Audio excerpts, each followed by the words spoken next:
be able to handle rejection and ejection well. What do I mean?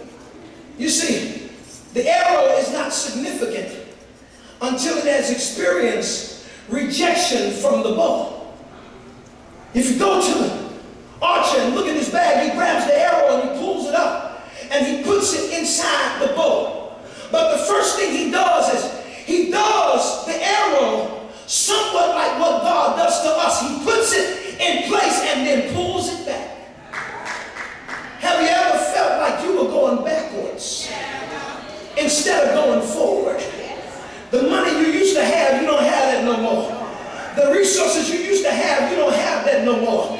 And that's what I love about most of us. We know how, and we have an anointing in this life that gives us the ability to take a little bit and make a whole lot of it. Do I have a witness in the house? The songwriter said it like this: little becomes much when you place it in the master's hand. The only reason I have the value I have is because I'm in the hands of Jesus right now. Have I got a witness in the house? Now let's be honest. In my last 11 minutes, most of us have never played archery. Most of us. We've never played archery. But there is something called ghetto archery. Y'all didn't know that, huh? Yeah, I learned how to play this game with my daddy at the Zanzibar on 51st and King Drive. Ghetto archery is simply called darts.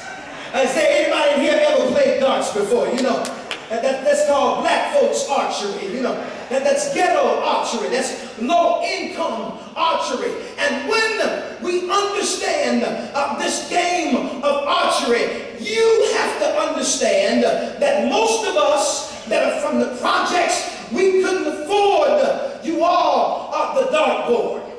So we made, this is what we did. We made and we took a hanger and a rubber band. And what we did was, if we couldn't afford to play archery, if we couldn't afford to play darts, we created what I like to call a slingshot. Y'all never had a slingshot before, huh? See, that's what's wrong with some of y'all. Y'all can afford PlayStations and you can afford all of these Xboxes, but back then we was glad to get an Atari 2600. We were grateful just to get ColecoVision. We didn't have cable. You was glad if you had channel 2, 5, 7, and 9, and pushing it if you had channel 32 with the color television at the bottom that didn't work, with the little black and white TV on the top that had the vice grips on it that you had to turn the channel with the hanger as your antenna. You see this sad little act like they don't know. Can I talk to some real folks in the house? You got to understand, we made the best out of a bad situation. So we would get a slingshot, and you would take the rock and you would put it in the sling, and you'd have to pull it back. And that's one of the things that I struggle with God, because sometimes God himself puts me in a position and he'll pull me back. The sling was cool within itself, but the sling meant nothing without the rock. David had a slingshot that rejected a rock, and he killed a giant by the name of Goliath. And Israel had a rock that they rejected, whose name was Jesus the Christ. And he became the risen Savior and the rock of our salvation. Why don't you push on somebody, tell them thank God for the rock. Thank God. Somebody ought to be glad to shout today that I'm chosen. Understand that the arrow in the last 10 minutes has to be able to be ready to be pulled in the game. The arrow, it has to be able to handle rejection well. But then number 3, the arrow has to be able to handle some contrary winds during your trip to the bullseye. If you would talk to CJ, he would tell you life wasn't always easy. Because even as a young person, life can be real hard. You don't know what your neighbor is going through right now. And that's why you ought to be willing and ready to encourage them and tell somebody you're going to make it anyhow.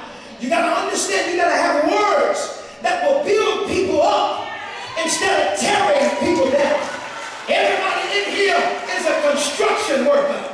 And when you go to the site of somebody's life, no matter what hat you have on, either you're going to build them up or you're going to be a demolition man and tear them down. But tell your neighbor, God sent me to build you up. See, some of y'all wouldn't even talk to nobody. Tell your neighbor, God sent me to build you up. You ought to learn how to encourage people and learn how to strengthen people.